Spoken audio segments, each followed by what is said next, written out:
Assalamualaikum warahmatullahi wabarakatuh. Bertemu lagi dengan aku Mili Umri dan masih di channel Mr. Mili. Teman-teman, hari ini kita akan latihan dan juga belajar lagi materi terkait dengan pembahasan tes SKDCT atau persiapan tes SKDCT dengan kategori materi TWK dengan submaterinya nasionalisme. Jadi banyak request dari teman-teman, katanya tahun ini materi nasionalisme ini atau soal nasionalisme ini banyak sekali yang masuk atau keluar, banyak yang mendapatkan 5 sampai 6 soal ya. Dan tentunya kita akan perdalam lagi, bahas lagi terkait dengan materi nasionalisme.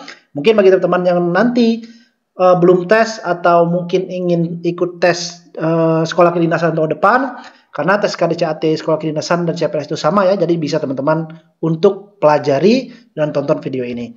Tapi sebelum itu saya informasikan kepada teman-teman yang ingin melihat materi-materi lainnya, silahkan kalian cek ya, ada di playlist, sudah saya letakkan di playlist, kalian bisa cek, kalian bisa tonton, kalian bisa baca, dan juga latihan-latihan juga ada.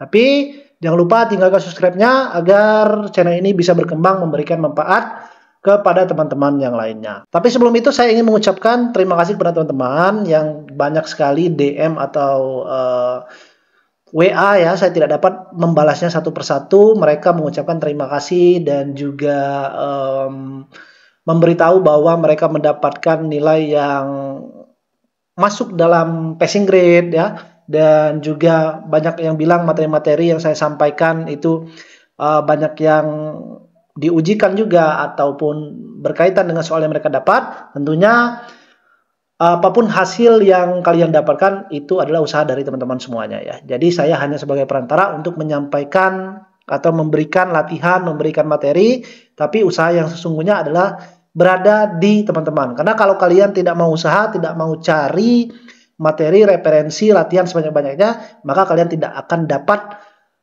nilai yang baik ataupun nilai yang maksimal, dan juga kalian tidak mungkin akan lulus passing grade. Pastinya terima kasih ya, kalian sudah mendukung, sudah menonton, dan juga sudah memberikan komentar positifnya. Dan juga saya doakan teman-teman semoga lolos untuk bisa melaju ke tahapan berikutnya, masuk rankingan dan lolos pada tahapan SKB, hingga nantinya kalian lolos menjadi ASN tahun 2025.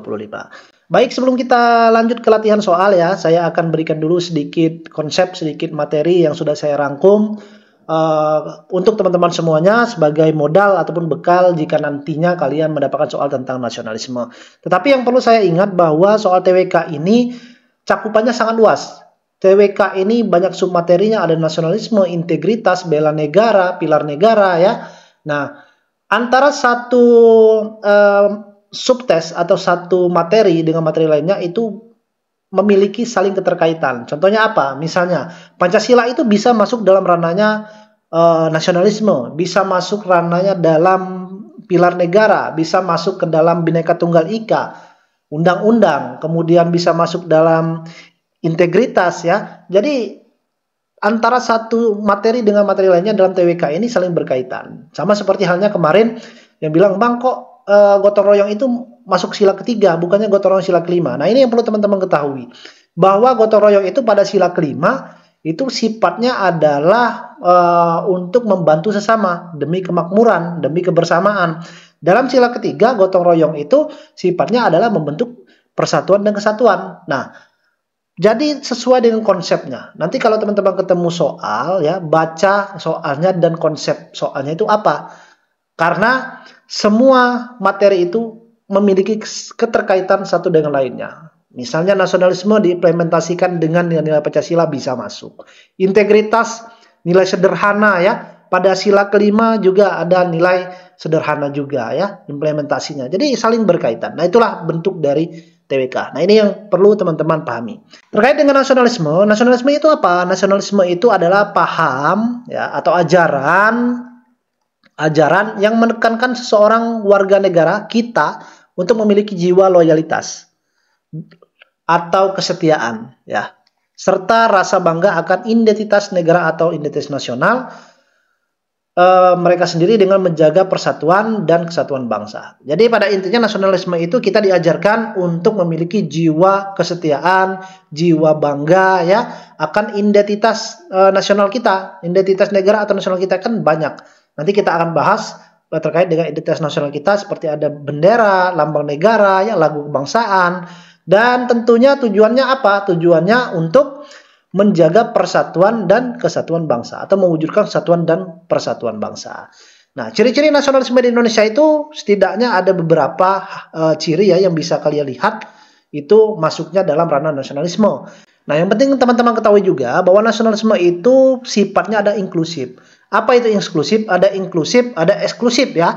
Kalau eksklusif itu terbatas, artinya tidak mau membuka diri. Jadi lebih kepada sifatnya tertutup.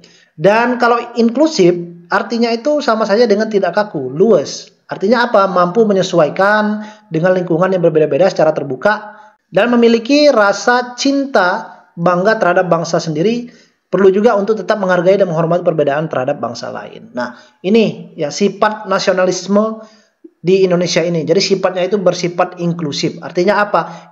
Nasionalisme itu bisa menyesuaikan dengan perkembangan zaman. Kemudian nasionalisme juga bisa menciptakan rasa bangga, bisa menciptakan rasa persatuan dan kesatuan antar sesama warga negara. Dan tentunya nasionalisme ini juga diajarkan kita untuk bisa menghargai ya, menghormati perbedaan di antara kita atau perbedaan antara negara kita dengan negara atau bangsa-bangsa yang lainnya. Nah, seperti contohnya menjunjung tinggi perdamaian dan ketertiban dunia, ya, itu masuk dalam ranah nasionalisme karena sesuai dengan pembukaan undang-undang pada alinea keempat, ya. Kemudian menjaga dan melestarikan budaya lokal. Jadi dengan adanya nasionalisme juga kita turut ikut menjaga, melestarikan budaya-budaya lokal, budaya-budaya nasional yang ada di Indonesia ini. Kita kan banyak, luas nih. Negara kita ini kan luas, kemudian berkaitan juga dengan konsepnya Bhinneka Tunggal Ika, ya. Jadi Bhinneka Tunggal Ika itu masuk dalam ranahnya nasionalisme juga, ya. Jadi tergantung kembali kepada soalnya nanti. Nah, budaya-budaya kita yang dalam Bhinneka Tunggal Ika kan banyak, ya. Kebudayaan, adat istiadat, ya. Kemudian suku kita banyak. Nah, itu kita lestarikan, kita jaga budaya lokal tersebut agar tidak tenggelam dengan seiring perkembangan zaman. Kemudian kita juga selain itu harus bisa menghargai budaya dan bahasa asing. Ya, kita menghargai budaya, menghargai bahasa asing juga, ya. Berarti bukan dalam artian kita ikut budaya atau bahasa asing tersebut secara seutuhnya, tapi lebih kepada kita mengurangi, ya. Jadi kita melihat, mengurangi, kita seleksi apakah budaya tersebut sesuai dengan Pancasila atau tidak. Kalau bertentangan dengan Pancasila berarti budaya tersebut tidak baik untuk kita terapkan di Indonesia. Kemudian kita juga menentang segala bentuk penjajahan, ya. Kita kan menganut yang namanya sistem bebas aktif, ya. Kita juga tergabung dalam anggota non-blok. Nah, Indonesia ini adalah bangsa yang mandiri dan tentunya sesuai dengan amanat undang-undang, ya. Kita harus ikut menentang segala bentuk penjajahan. Sama seperti halnya yang tercermin dalam pembukaan undang-undang, ya. Undang-Undang 1945 yang ada pada alinea keempat. Nah, apa alinea keempat itu? Tujuan, ya. Tujuan negara itu yang pertama adalah melindungi segenap bangsa Indonesia. Jadi melindungi bangsa Indonesia, ya, bangsa Indonesia. Nah, kemudian seluruh tumpah darah Indonesia. Kedua apa? Memajukan kesejahteraan umum, memajukan kesejahteraan umum. Nah, ketiga adalah mencerdaskan kehidupan bangsa, ya. Kemudian yang keempat atau yang terakhir adalah melaksanakan atau ikut melaksanakan ketertiban dunia. Nah, jadi kita ikut, ya. Kita ikut menentang segala bentuk penjajahan karena tujuan negara kita ini sesuai dengan alinea keempat adalah ikut melaksanakan ketertiban dunia. Jadi artinya kita harus memiliki rasa keadilan, kita harus memiliki rasa sosial yang tinggi, bukan kita terjun langsung dalam artian kita memihak kepada negara-negara yang sedang berkonflik, misalnya sedang dalam masa penjajahan, ya. Tapi kita lebih kepada bentuknya mendukung dengan cara diplomasi. Selanjutnya menjaga hubungan baik dengan bangsa lainnya. Ini sangat penting karena kita kan negara yang menerapkan politik bebas aktif ya. Jadi kita tidak memihak ke satu arah. Kita tetap berdiri sendiri, kita tidak ada intervensi dari negara lain dan juga kita tidak mengintervensi negara lain. Nah, ini bentuk identitas nasional. Jadi kalau kita memiliki jiwa nasionalisme itu artinya kita memiliki rasa kebanggaan terhadap yang namanya identitas nasional atau identitas negara. Identitas nasional atau identitas negara itu apa? Adalah ciri khas yang dimiliki oleh sebuah bangsa atau negara yang membedakan bangsa Indonesia ini dengan bangsa yang lainnya. Apa saja itu? Yang pertama bahasa negara, ya. Bahasa negara kita adalah Indonesia. Semboyan negara kita apa? Bhinneka Tunggal Ika. Nah, di sini juga akan nanti masuk dalam keberagaman, ya. Kemudian misalnya adat, ya. Kemudian suku, budaya. Nah, ini masuknya ke dalam semboyan negara. Ketiga, dasar dan falsafah negara ini Pancasila. Lambang negara kita Garuda Pancasila, bendera negara kita adalah merah putih, sistem negara kita sistem presidensial. Kemudian bentuk negara kita nasional negara Kesatuan Republik Indonesia ya. Jadi dari rakyat untuk rakyat dan juga oleh rakyat. Kemudian lagu kebangsaan kita Indonesia Raya dan konstitusi negara kita adalah Undang-Undang 1945. Nah, inilah bentuk identitas nasional yang harus kita tahu, yang harus kita lestarikan dan harus kita jaga agar identitas nasional kita tidak hilang. Kita harus memiliki rasa bangga, ya, rasa cinta terhadap dengan segala bentuk dari identitas nasional kita ini. Nah, ada beberapa unsur dalam nasionalisme ini.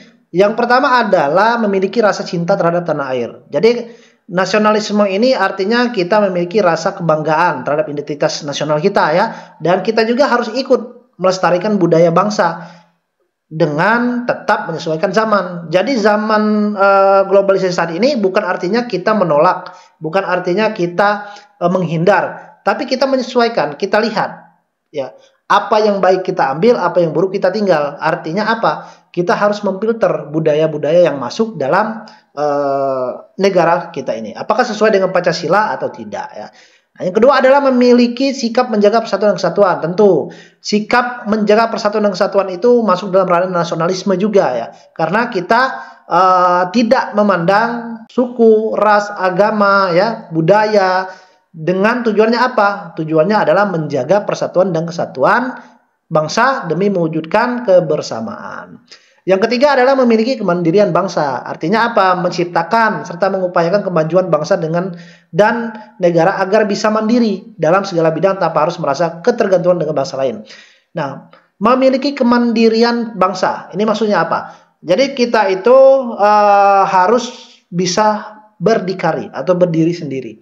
Jadi kita tidak memiliki ketergantungan dengan bangsa lain. Itulah kenapa program-program pemerintah sekarang seperti hilirisasi ya, misalnya, atau swasembada pangan, itu tujuannya apa? Untuk memiliki kemandirian bangsa, agar kita tidak impor beras, agar kita tidak impor barang-barang dari luar. Nah, kita membuat perusahaan sendiri, kita mengelola sendiri, sumber daya alam kita kan luas. Nah, itulah yang dimaksud dengan kemandirian bangsa. Jadi kita bukan kita menghindari, bukan kita menolak, tapi kita itu menyesuaikan dan juga agar tidak merasa ketergantungan dengan bangsa atau negara lain. Yang keempat adalah tentunya memiliki rasa kepedulian sosial. Rasa kepedulian sosial itu untuk apa? Untuk mengutamakan kesejahteraan bersama dan tujuannya adalah menciptakan pembangunan nasional ya. Nah, ini paham-paham yang perlu teman-teman ketahui karena banyak yang soal-soal seperti ini, paham-paham ini yang masuk katanya ya, pengertian-pengertian ini. Ini tentunya paham-paham ini bertentangan dengan paham nasionalisme. Contohnya apa? Yang pertama adalah Chauvinisme. Chauvinisme itu apa? Paham yang mengajar seorang untuk mencintai tanah airnya secara berlebihan dengan mengagungkan bangsa sendiri serta meremehkan atau menindas bangsa lain. Contohnya apa? Bangsa Israel. Nah, ini ya. Ini yang disebut dengan Chauvinisme ini. Jadi mereka memang bangga dengan bangsa sendiri. Tapi di sisi lain, sisi negatifnya mereka itu meremehkan, menindas bangsa lain. Dan ini tentu bertentangan dengan nasionalisme. Nasionalisme itu kan ya kita paham mencintai, bangga dengan negara kita, tetapi kita tetap menghargai dan menghormati bangsa atau negara lain. Yang kedua adalah fasisme. Fasisme itu paham yang menganut sistem pemerintahan otoriter. Jadi semuanya itu diatur oleh negara ya. Memang tujuannya untuk rakyat, tapi rakyatnya tidak merdeka. negara memberikan untuk rakyat, jadi semuanya itu diatur oleh negara. Nah, ini merupakan bertentangan dengan paham nasionalisme karena kita menganut sistem demokrasi. Ketiga adalah radikalisme. Nah, radikalisme ini tentu ya sangat bahaya. Banyak sekali sekarang kita temui paham-paham radikal di Indonesia. Paham radikal itu apa? Paham yang menginginkan perubahan dengan menggunakan sistem kekerasan. Nah, paham radikal itu biasa menggunakan sistem-sistem yang sangat ekstrim, menggunakan kekerasan untuk mencapai tujuan dari organisasinya ya, atau tujuan dari paham yang mereka anut. Nah, ini merupakan yang tidak sesuai yang bisa diterapkan di Indonesia. 4 adalah etnosentris, oke. 4 ya, etnosentris, paham yang menilai bahwa kebudayaan atau kelompoknya lebih baik, lebih unggul, lebih hebat dari kebudayaan atau kelompok lain. Nah, ini yang salah. Ini bersifat eksklusif tadi, saya bilang. Nah, jadi kalau paham yang bersifat eksklusif itu tentu salah. Karena eksklusif itu ya dia lebih mementingkan dirinya sendiri, lebih tertutup ya, mementingkan kelompoknya lebih unggul, dan juga dia menilai bahwa yang lainnya itu lebih rendah daripada mereka. Nah, itu yang dimaksud dengan paham-paham etnosentrisme ini. Yang kelima adalah separatisme, gerakan yang dilakukan orang, kelompok atau golongan yang membuat negara baru. Nah, ini gerakan separatis ini kan banyak. Mereka yang ingin membuat negara baru, membentuk pemerintahan baru dengan cara apa? Dengan cara melawan negaranya sendiri, dengan cara melawan bangsanya sendiri. Nah, ini yang disebut dengan paham separatisme. Yang keenam, ekstremisme. Nah, ekstremisme ini hampir-hampir mirip lah ya dengan radikalisme. Tapi ekstremisme ini sikap keras yang mempertahankan pendirian dengan menghalalkan segala cara untuk mencapai tujuan pribadi. Bisa dengan cara kekerasan, bisa dengan cara licik ya. Jadi ini paham ekstremisme.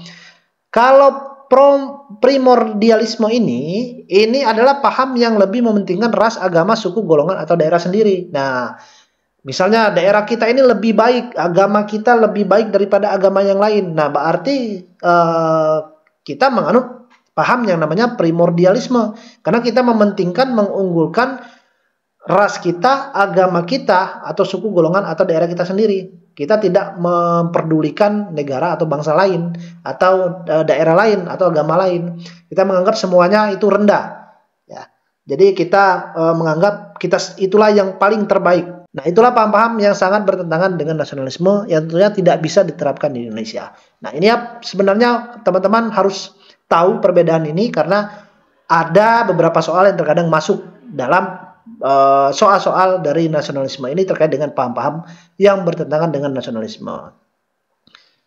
Nah, contoh nasionalisme dalam setiap bidang. Jadi ini saya berikan sedikit gambaran atau contoh ya dalam beberapa bidang contoh nasionalisme. Contohnya dalam bidang politik, dalam bidang politik ini contohnya adalah menekankan pentingnya peran negara serta masyarakat dalam sistem politik. Seperti contohnya partisipasi aktif dari masyarakat dalam ikut pemilu, kemudian menghormati konstitusi dan undang-undang, kemudian ikut menjaga perdamaian dunia dengan sistem politik bebas aktif ya, yang saya bilang tadi bahwa mengutamakan jalan damai dan diplomasi tanpa memihak ke satu arah. Itu disebut dengan politik bebas aktif. Nah, ini bentuk-bentuk contoh dari paham nasionalisme yang dalam konteks bidangnya bidang politik.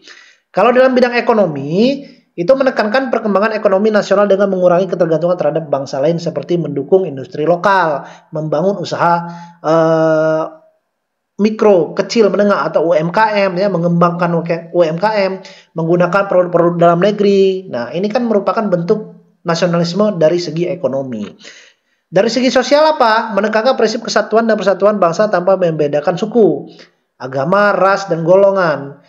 Seperti contohnya ikut kegiatan gotong royong, misalnya menghormati keberagaman, berperan aktif dalam kegiatan sosial atau organisasi kemasyarakatan. Artinya kita bagaimana cara kita berinteraksi dengan lingkungan, cara kita berinteraksi dengan orang lain. Kalau dalam segi budaya, ini lebih menekankan pentingnya menjaga melestarikan kebudayaan nasional terhadap globalisasi. Karena globalisasi kan bisa masuk, budaya-budaya luar itu banyak sekali yang masuk, baik itu melalui misalnya film, melalui musik, ya, tarian, ya, ataupun dalam hal-hal lainnya.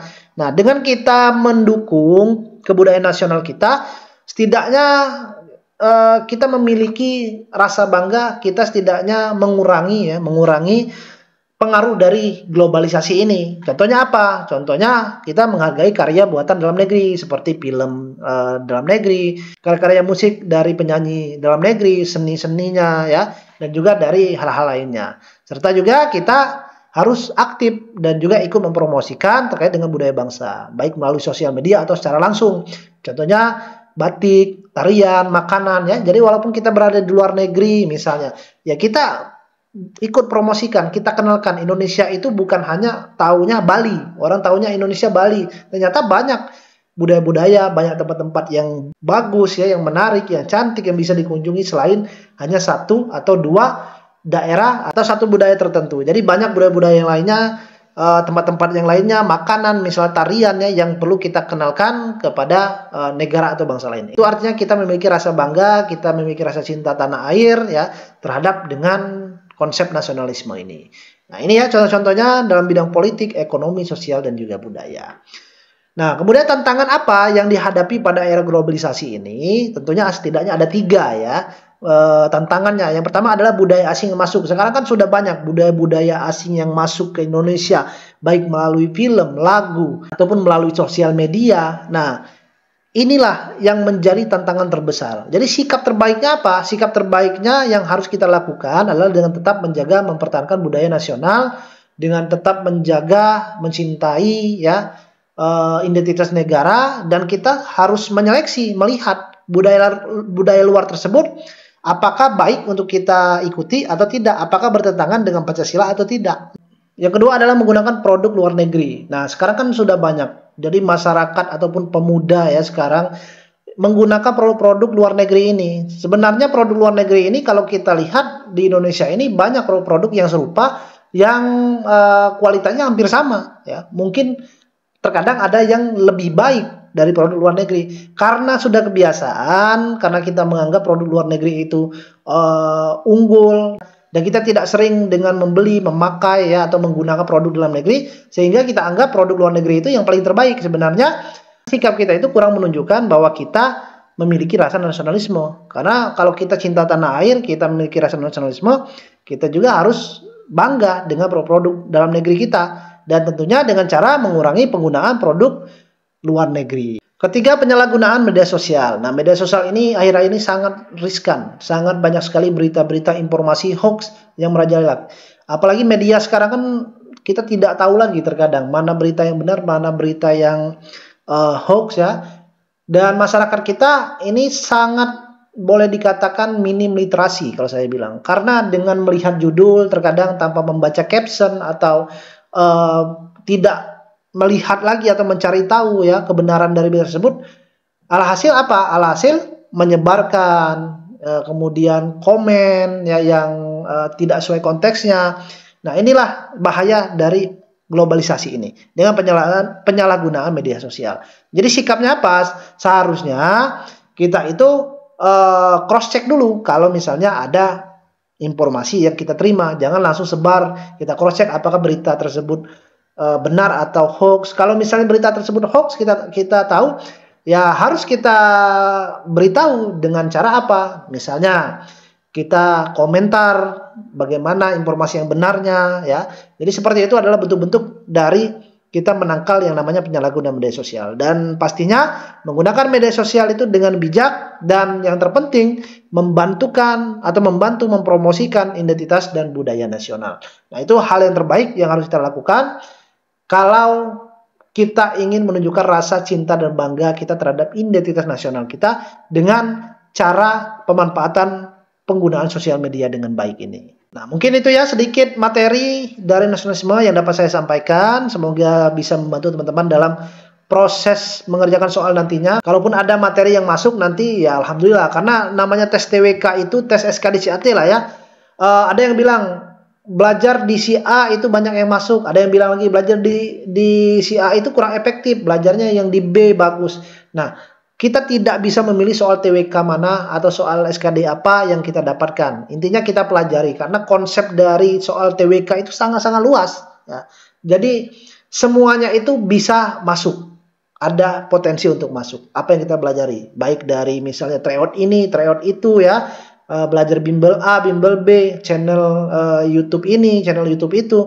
Nah, tergantung balik kepada apa yang nanti soal kita dapatkan. Ya, karena kita tidak mendapatkan soal yang sudah kita pelajari di YouTube A misalnya, alhasil kita mengatakan YouTube A tersebut salah. Nah, hal tersebut tidaklah benar karena kembali lagi kepada soal yang kita dapatkan. Itulah kenapa kita belajar sebanyak-banyaknya, mencari informasi sebanyak-banyaknya, agar apapun soal yang kita dapatkan nantinya, ya itulah yang sudah kita pelajari secara luas tadi. Ya. Oke teman-teman, sebelum kita masuk ke latihan, saya akan bahas dulu PR yang sudah saya berikan di video sebelumnya terkait dengan materi dari silogisme. Nah, ini ada dua premis ya, premis 1 dan juga premis 2. Premis 1 itu setiap karyawan perusahaan X mendapatkan gaji pokok. Kemudian sebagian karyawan perusahaan X mendapatkan bonus. Nah, kesimpulannya yang tepat apa? Nah, kalau dua premis ini lebih gampang, lebih mudah kita melihatnya ya. Jadi ingat, setiap itu kalau ada kata setiap itu sama saja dengan kata semua ya. Jadi kalau ada kata setiap dan semua dan kemudian ada kata sebagian, berarti jawabannya itu pasti sebagian. Nah, ini penting teman-teman harus ketahui konsep ini. Jadi kalau ada kata setiap atau semua, kemudian ada kata sebagian, berarti jawabannya adalah sebagian. Ya. Tuh. Kemudian kalau ada kata keterangan yang berulang seperti perusahaan X, jawabannya pasti salah. Ya. Karena kenapa? Keterangan itu tidak pernah menjadi jawaban. Ya. Tidak pernah menjadi jawaban dalam soal silogisme. Jadi kalau ada jawaban terkait dengan perusahaan X, berarti itu salah jawabannya. Nah, jadi kesimpulan yang tepat apa? Oke, terlihat. Setiap karyawan mendapatkan gaji pokok, setiap karyawan mendapatkan bonus, sebagian karyawan mendapatkan bonus. Kita lihat ini ya, ini adalah gaji pokok. Oke. Jadi semua karyawan itu mendapat gaji pokok atau setiap karyawan. Kemudian ini adalah bonus, sebagian. Jadi hanya sebagian yang mendapatkan bonus. Ya. Sedangkan semuanya mendapatkan gaji pokok dan tidak semuanya mendapatkan bonus. Kita lihat, semua karyawan tidak mendapat gaji pokok dan tunjangan. Ini telah, jelas salah ya. Karyawan yang mendapatkan gaji pokok pasti mendapatkan bonus. Ini jelas salah. Karena kenapa? Tidak semua karyawan. Ingat, sebagian. Nah, sebagian karyawan mendapatkan gaji dan bonus. Oke, ini kita save ya. Sebagian karyawan mendapatkan gaji dan bonus. Sebagian karyawan hanya mendapatkan bonus. Salah. Sedangkan semua karyawan mendapatkan gaji pokok. Semua karyawan mendapatkan gaji dan bonus. Semua karyawan. Jelas salah. Jawaban tepat adalah C.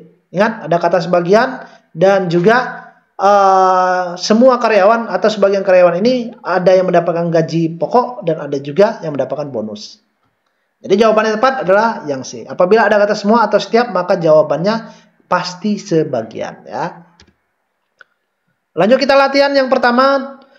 Dalam konteks nasionalisme, masyarakat memiliki kewajiban untuk menjunjung tinggi prinsip-prinsip persatuan dan menjaga identitas nasional. Oke, ada 9 tadi identitas nasional. Berikut ini sikap yang menunjukkan nasionalisme. Oke, sikap yang menunjukkan nasionalisme. Yang mana jawabannya? Silakan teman-teman bisa pause ya video saya karena saya tidak memberikan timer atau waktu untuk teman-teman menjawab. Silakan kalian pause dan kemudian kalian jawab di kolom komentar. Kalau sudah kalian dapat jawabannya, nah, bisa lanjut lagi dan kita akan bahas apa jawabannya ini. A. Menolak semua budaya asing yang masuk Indonesia. Ini jelas salah. Menolak semua. Ini salah, menolak semua. Kita itu tidak bisa menolak budaya asing yang masuk ke Indonesia. Hanya saja kita bisa memfilter. Nah, kita itu bisa memfilter.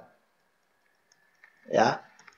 Artinya apa? Kita melihat apakah budaya tersebut baik, apakah budaya tersebut ya cocok untuk kita terapkan, untuk kita ikuti, dan apakah budaya tersebut dapat melanggar nilai Pancasila atau tidak. Nah, jadi kita itu tidak bisa menolak, hanya kita bisa memfilter, ya, memfilter budaya-budaya asing yang masuk.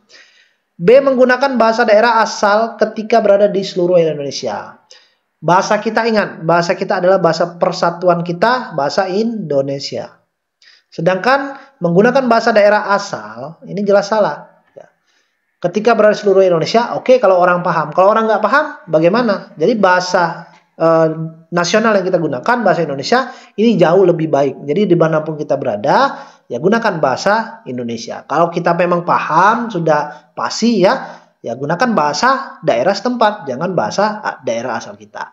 C. Memperkenalkan budaya nasional dimanapun kita berada. Nah, ini salah yang kedua tadi ya. Yang ini memperkenalkan budaya nasional dimanapun kita berada. Oke, ini baik jawabannya. Kita save. Walaupun kita berada dimanapun, di luar negeri pun ya, kita bisa memperkenalkan budaya nasional. D. Mewajibkan penggunaan bahasa Indonesia di setiap kegiatan apapun.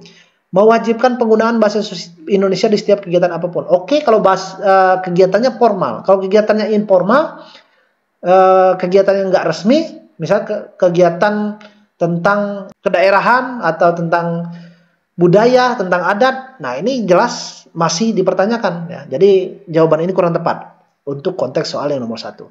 Mengembangkan sikap eksklusif, sudah saya bilang sifat eksklusif itu pasti salah. Jadi tidak perlu kita pilih kalau ada jawabannya terkait dengan eksklusif ataupun paham-paham yang lainnya tadi ya. Jadi itu jelas bukan menjadi jawabannya. Jadi jawaban tepat adalah jawaban yang C.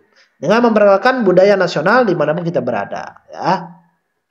Nah ini eksklusif tadi, artinya membatasi menutup diri dari pergaulan dengan dunia luar. Nah kita merasa budaya kita, diri kita itu lebih baik daripada budaya lainnya. Jadi kita tidak menerima, kita menutup diri ya.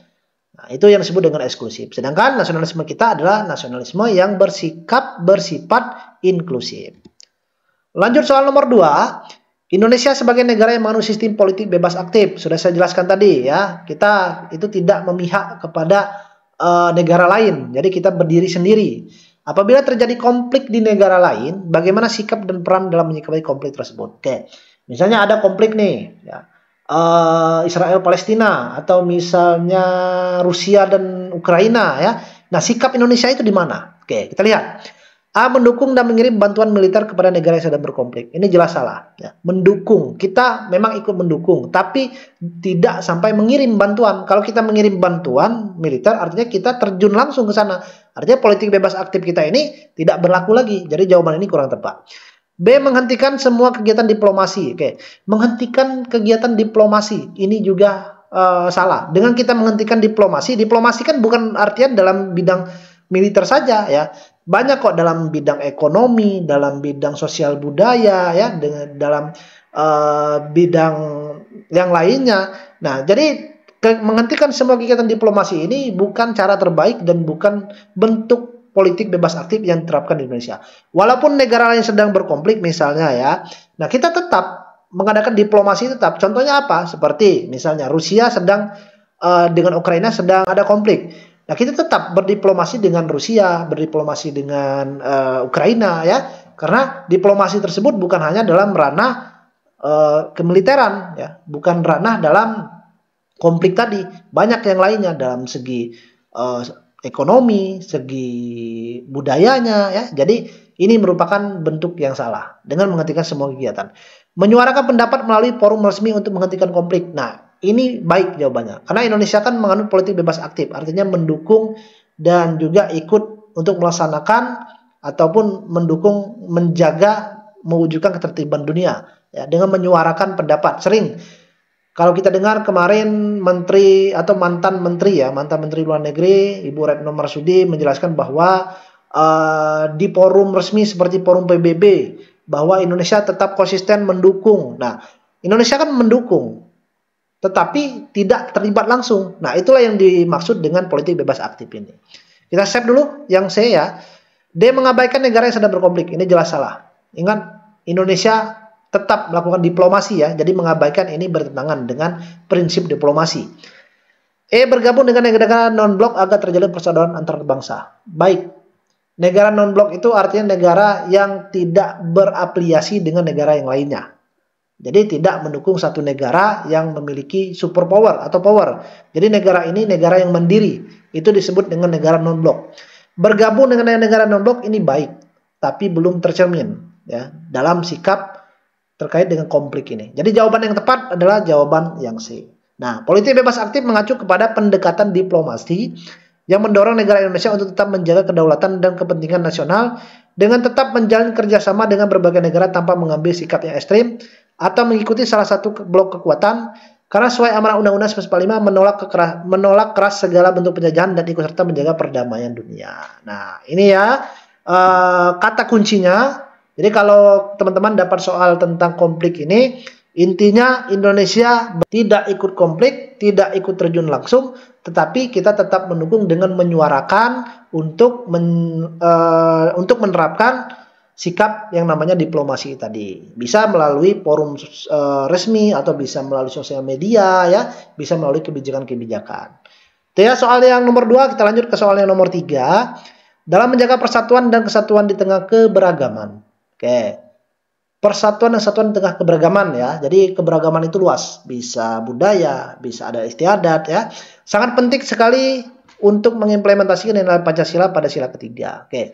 Persatuan dan kesatuan. Persatuan Indonesia ya. Jadi menjaga persatuan dan kesatuan. Akan tetapi, terdapat beberapa golongan menganggap bahwa menghormati keberagaman dapat mengancam identitas budaya dan daerah sendiri. Ini banyak saya lihat ya, memang di Indonesia ini akhir-akhir ini mereka lebih mengutamakan budaya mereka sendiri. Dia menganggap budaya yang lainnya itu menjadi ancaman bagi eksisnya budaya mereka. Nah, ini merupakan hal yang salah yang bertentangan dengan nasionalisme. Apa tanggapan Anda terhadap permasalahan tersebut? Persatuan dan kesatuan akan terwujud secara alami tanpa perlu menghargai perbedaan budaya. Ini jelas salah. Secara alami, persatuan dan kesatuan itu tidak bisa dibentuk secara alami. Karena setiap hari akan kita menemui akan yang namanya konflik. Jadi konflik itu akan ada setiap harinya. Kalau secara alami itu tidak akan mungkin dapat terciptanya persatuan dan kesatuan. Cara terbaiknya apa? Ya dengan menghargai, menghormati perbedaan budaya. Jadi kita terlibat di dalamnya. Jadi bukan kita membiarkan saja dengan berharap secara alami hal tersebut dapat menjadi persatuan dan kesatuan. Jawabannya ini jelas salah. B. Setiap budaya harus disamakan ke dalam budaya nasional agar tercapai persatuan. Nggak bisa disamakan. Budaya kita ini luas. Budaya kita ini banyak. Kita memiliki perbedaan suku, perbedaan budaya, daerah itu. Setiap daerah memiliki adat budaya masing-masing. Jadi tidak bisa kita samakan. Yang C. Budaya mayoritas harus penting untuk ditekankan agar dapat tercapai identitas nasional. Budaya mayoritas, artinya mayoritas itu kan budaya yang paling banyak, ya, paling banyak. Harus penting untuk ditekankan agar dapat tercipta identitas nasional. Ini salah juga ya, karena kenapa? Mau budaya mayoritas, mau budaya minoritas, ya, tidak boleh ada yang lebih penting. Semuanya sama, ya, semuanya sama. Jadi itulah bentuk kita menghargai, menghormati keberagaman. Tidak kita melihat mengunggulkan budaya yang paling banyak, budaya yang sedikit itu kita anggap hal yang sepele atau tidak mendukung. Nah, ini jelas salah. Identitas budaya asal wajib dipertahankan dengan tetap menghormati budaya yang lainnya. Nah, ini baik ya. Jadi, walaupun kita ini memiliki identitas budaya dalam artian kita berada di daerah mana nih. Daerah tersebut kan pasti ada budaya, ada adat istiadat ya. Setiap daerah memiliki ciri khas masing-masing. Nah, kita tetap menjaga ya, mempertahankan identitas tersebut. Tetapi di sisi lain kita juga harus menghormati budaya-budaya yang ada di daerah yang lainnya ya. Jawaban D ini benar. Kita lihat jawaban E, mewujudkan persatuan Indonesia artinya menghapuskan unsur kebudayaan yang beragam. Jelas salah. Ini sama kurang lebih dengan jawaban yang B tadi ya, disamakan. Nah, ini lebih parah lagi, dihapuskan unsur kebudayaan yang beragam. Ini jelas salah. Jawaban yang tepat adalah jawaban yang D. Mewujudkan persatuan bukan berarti harus menghilangkan perbedaan. Justru dengan perbedaan yang beragam dapat menciptakan persatuan. Identitas budaya asal penting untuk dipertahankan. Di samping itu budaya lainnya juga harus kita hormati agar terciptanya persatuan dalam keberagaman. Nah, ini kata kuncinya. Jadi kalau kita memiliki budaya asal tetap kita pertahankan, tetapi tetap juga kita ikut serta terlibat di dalamnya dengan cara menghormati budaya yang lainnya, budaya yang beragam yang lainnya, agar dapat terciptanya kerukunan, tercipta persatuan dan kesatuan antar sesama bangsa, masyarakat bangsa Indonesia. Itu ya yang nomor 3. Nah, sebelum itu teman-teman, terima kasih ya yang sudah berikan beberapa testimoni lah istilahnya ya, yang mengabarkan, memberitahu bahwa mendapatkan skor yang di atas passing grade ya. Kemudian teman-teman juga ada yang bilang bahwa tryout-nya itu ada soal-soalnya yang masuk. Dan hanya saja kalau saya lihat dari berbagai testimoni lah ya, dari teman-teman yang lainnya yang sudah tes, mereka bilang soal-soalnya itu sebenarnya banyak yang menyangkut apa yang saya ajarkan, apa yang saya berikan. Hanya saja kalah di waktu. Jadi manajemen waktu itu sepertinya menjadi hal yang kurang dalam artian diterapkan bagi peserta. Jadi mereka hanya fokus selama ini tadi kayaknya belajar, tapi dengan tidak menerapkan namanya manajemen waktu. Karena soal SKDCAT itu selain kita menjawab soal dengan benar, tapi kita juga harus cepat. Jadi 110 soal dikerjakan dalam waktu 100 menit. Artinya satu soal tersebut tidak sampai kita kerjakan dalam 1 menit. Itulah yang disebut dengan kita harus belajar juga yang namanya manajemen waktu. Dengan ikut tryout ya, kalian bisa mengasah terkait dengan salah satunya manajemen waktu ini ya. Bagi teman-teman yang ingin ikut tryout bisa DM ke Instagram saya atau klik link yang ada di bio atau klik link yang ada di deskripsi video ini. Lanjut kita soal yang ke nomor 4 di era globalisasi. Oke ya, di era sekarang nih terkini. Peran pemuda sangat penting untuk mendukung kemajuan bangsa dan talenta digital yang dimiliki. Dengan rasa semangat nasionalisme seperti yang tercermin dalam Sumpah Pemuda, sikap yang harus dilakukan untuk menumbuhkan rasa nasionalisme di kalangan pemuda pada era globalisasi adalah, nah, ini bentuk cerminan dari Sumpah Pemuda ya, tapi dikaitkan dengan era globalisasi. Sumpah Pemuda itu ada 3 ya fokusnya. Yang pertama, berbangsa satu dalam keberagaman, artinya menghargai perbedaan baik budaya, agama, suku, adat, golongan. Kemudian cinta tanah air dengan mencintai yang namanya identitas nasional tadi, salah satunya. Kemudian penggunaan bahasa Indonesia dalam persatuan. Tujuannya apa? Terciptanya persatuan dan kesatuan. Nah, ini. Terciptanya persatuan dan kesatuan. Itu inti sebenarnya dari Sumpah Pemuda ini. Nah, jadi jawabannya adalah A. Tidak menggunakan bahasa asing dalam bermedia sosial agar kalangan pemuda dapat lebih terfokus menggunakan bahasa nasional. Jawaban ini sebenarnya baik, tapi kurang tepat. Kenapa saya bilang kurang tepat? Tidak menggunakan bahasa asing. Sedangkan di era globalisasi terkadang bahasa asing itu sudah banyak sekali ya digunakan dalam misalnya memberikan artikel, dalam memberikan informasi. Jadi kita bukan tidak menggunakan bahasa asing, kita tetap mengikuti ya, mengikuti mempelajari budaya bahasa asing tersebut. Tetapi jangan dilupakan dengan bahasa nasionalnya. Kita kan lahir di mana? Di Indonesia. Artinya bahasa Indonesia tetap kita gunakan. Jadi jangan sampai dengan adanya bahasa asing, maka bahasa Indonesia, bahasa nasional kita ini sedikit lambat laun akan tidak kita gunakan atau hilang. Nah, ini adalah bentuk yang salah ya. Jadi jawaban ini kurang tepat. Yang A. Yang B. Mempromosikan budaya bangsa dengan memanfaatkan teknologi media sosial agar mendapat pengakuan dari negara. Ini baik, kita ikut mempromosikan budaya bangsa dengan memanfaatkan teknologi melalui media sosial yang kita miliki ya. Tetapi yang salahnya adalah agar mendapatkan pengakuan dari negara lain. Artinya nggak ikhlas di sini, nggak ada sikap nasionalisme. Kalau kita mau mempromosikan budaya, ya tanpa harus ada pengakuan, sikap dari dalam diri yang timbul ya, itu yang paling baik. Jadi tidak harus menunggu pengakuan dulu untuk mempromosikan. Jadi lakukan dengan ikhlas atas dasar memiliki rasa cinta dan bangga terhadap Indonesia, terhadap bangsa kita. Jawaban ini kurang tepat. Saya mengadakan kegiatan gotong royong di tengah masyarakat yang majemuk. Mengadakan kegiatan gotong royong ini baik, tetapi dalam konteks ini kurang tepat. Ya, karena kenapa saya bilang kurang tepat? Ini adalah sikap menjaga persatuan dan kesatuan dalam era globalisasi. Ini memang bisa menimbulkan yang namanya persatuan dan kesatuan sesuai dengan sila ketiga ya. Dengan adanya gotong royong bisa menciptakan solidaritas, keharmonisan ya. Tapi dalam konteks era globalisasi jawaban ini kurang tepat. D. Menggelar kegiatan diskusi secara virtual Zoom tentang keberagaman dan kebangsaan. Nah, ini jawabannya yang baik ya. Menggelar kegiatan diskusi secara virtual Zoom. Oke, sekarang kan tidak harus bertemu langsung, menggunakan alat digital ya. Di era sekarang ini bisa menggunakan Zoom. Nah, salah satunya tentang keberagaman dan kebangsaan. Nah, ini baik jawabannya. Mengikuti arus globalisasi dengan penggunaan sosial media secara bebas karena adanya kebebasan HAM. Jelas salah. Penggunaan media sosial itu walaupun memang secara bebas ada HAM, tetapi ada aturan-aturan yang tidak boleh kita langgar ya. Nah, kalau kita melanggar aturan, misalnya pencemaran nama baik ya, undang-undang ITE ya, itu yang namanya bentuk penangkalan ya dari kebebasan berpendapat di sosial media tadi dengan adanya aturan-aturan seperti undang-undang ITE, pencemaran nama baik.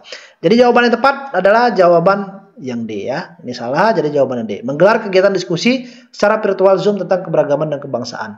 Ini jawaban yang baik karena dengan kita membuat kegiatan diskusi tentang keberagaman kebangsaan, maka akan menimbulkan yang namanya persatuan, kesatuan, solidaritas, keharmonisan antar sesama, walaupun kita berbeda suku, berbeda golongan, berbeda budaya, atau kita berbeda agama. Lanjut soal nomor 5. Nasionalisme di Indonesia seringkali terbentur oleh beberapa paham yang dapat memecah persatuan dan kesatuan bangsa. Berikut ini paham yang bukan termasuk berbahaya dalam menumbuhkan semangat nasionalisme adalah. Oke, paham yang bukan, ini kata kuncinya. Jangan sampai salah ya, kalau membaca soal itu harus baca dengan cermat. Nah, paham apa yang bukan termasuk berbahaya? Ekstremisme, primordialisme, sukuisme, chauvinisme, atau dinamisme. Oke. Ini silakan teman-teman menjadi PR, nanti akan kita bahas di video selanjutnya dan berikan alasannya kenapa kira-kira paham tersebut bukan termasuk paham berbahaya ya, yang bisa ganggu semangat nasionalisme ini. Oke, silakan teman-teman jawab di kolom komentar ya, dan terima kasih teman-teman yang sudah mendukung channel ini, menonton video sampai selesai. Kalau teman-teman mungkin ada kritik, saran yang sifatnya membangun, silakan kalian tulis di kolom komentar. Yang namanya manusia tidak terlepas dari yang namanya hilaf dan salah. Kalau memang dalam proses pengajaran saya ada yang kurang, silahkan kalian tulis di kolom komentar.